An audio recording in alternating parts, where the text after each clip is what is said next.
Today we're talking about how to set up a charging station using a pegboard. This is pretty popular on YouTube already, but as I started following those videos and trying to follow their advice, there's a couple little steps that I felt like they didn't completely cover that I want to actually help other people not have to go through the same hassle that I did.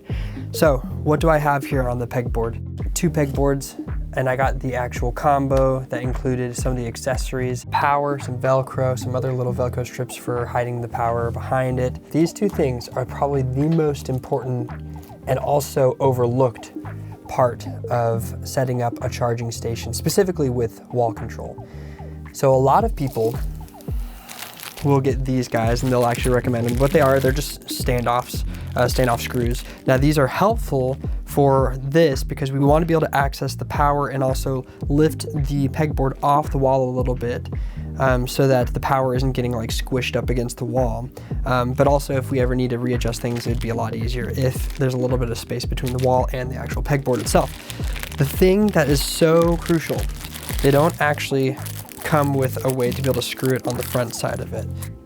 There is no Phillips, Allen, anything on the front of it. So when you're trying to screw it into the front, like in one of these holes right here, you're not gonna have enough space to be able to screw it in yourself with your fingers. So what you need to do is go to Home Depot, Lowe's, whatever your pick is, and find something that is the same thread size as the standoff. So this one I think is like 1.5 inches, and the thread size is 8 millimeters. It's metric, so M8. I got the largest one that I could find, which is 8 millimeter Allen wrench, so I could actually screw it in from the front.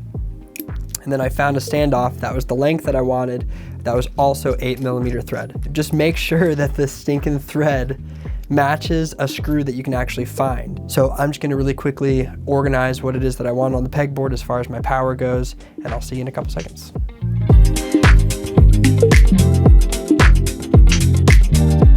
All right, now that I have everything Velcroed to the pegboard, I'm gonna start measuring for how it is it's going to fit onto the wall itself. Okay, so the plot kind of thickens.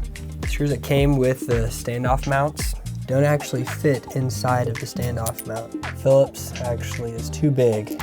So luckily I found some smaller screws that do fit, but now I have to do everything by hand and I have to pull out these that I've already placed into the wall. So another piece to the puzzle, but we're getting there.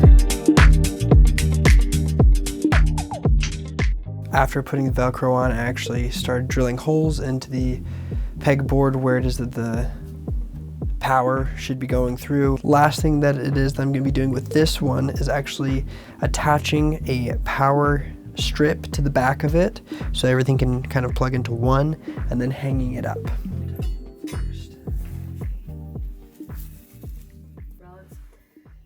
Okay. All right guys, I finally got this thing up. I've had it for about 2 weeks now up and running, and I'm just gonna give you a list of pros and cons to going with wall control, and also some tips and tricks so that you can avoid all the issues that I had to go through just to get this sucker up and running. Pro number 1 has to be why people set up a charging station in the first place, and that is organization. My charging station before was just a mess of cables, some that I had to switch from charger to charger when I needed to use it because I didn't have enough cables. Just having everything in one place, always plugged in so I can access my batteries, charge them, put them down, is just a huge peace of mind. Pro number 2 that I really like is the accessory kit that I decided to go with. It comes with shelves where I can put my camera, comes with little hooks, you can hang up either tape or things like that. Most of what it is that I'm charging on the wall mount is actually Velcroed, and I'll talk a little bit more about that. However, there's a couple things that I would not have been able to mount without the accessory kit. The last pro of this, I would say, is how modular the setup is. Me as a videographer, even within the 2 weeks that I've had it set up, I've wanted to change little things here and there. And the accessory kit, the little hooks that it comes with, has definitely given me the opportunity to change as my needs have changed as well. Okay, let's get into some cons because there are a fair share of them for the wall mount system. First off, you have to realize when purchasing this that Wall Control does not design this for videographers. Specifically, they don't design it for what it is that we do with it in the first place. This is designed for like tools. Like this, Like having screwdrivers, that's what Wall Control's designing this for, is for people who have a lot of tools and hardware that they're wanting to organize. Part of this whole con that I have with this system is that you are going to have to modify this like crazy in order to be able to make it work. Once it's up and running, it's pretty stellar, but the amount of work you have to do to actually get it to work is pretty significant. In continuation of this, con number 2 definitely has to be the process of making the cables go from the back of the panel to the front. If the cable's the size of USB-C, something rather small, it's actually not too bad. You can just expand one of the holes a little bit larger using a drill set, and it actually fits, looks really clean. But as you can see, that is not the case for anything larger. Okay, let's go on to some tips, general tips.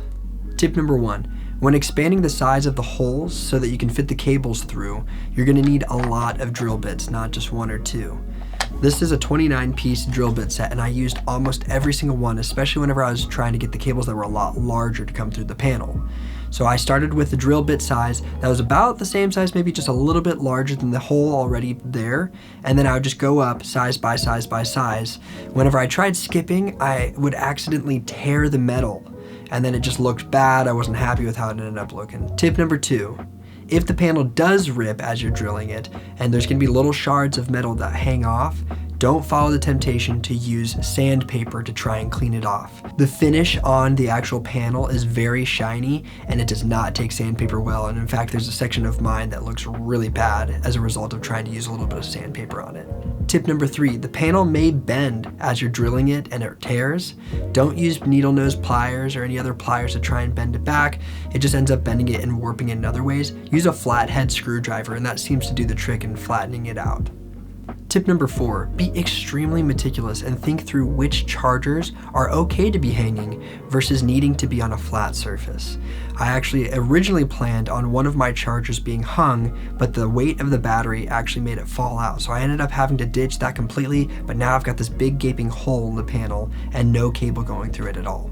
Tip number 5, Velcro usually comes in weight limits of what it can actually hold, like a 5, 10, and a 15 pound. I got the 15 pound for a lot of it because I was nervous about any of my gear falling, but the Velcro is so strong that it's actually stronger than the adhesive that's stuck to the panel itself. So when I try to pull my chargers off, it just rips the adhesive off, thus making it kind of pointless to have Velcro in the first place. So pick the right one that's gonna be right for your situation. With all of that being said, I do not regret one bit starting this project. It has really simplified my life and helped me to be able to be a little bit more organized with all of my equipment. If you have any other questions about how it is that I made this actually work, please let me know in the comments. And if it's been helpful to you, please like and subscribe.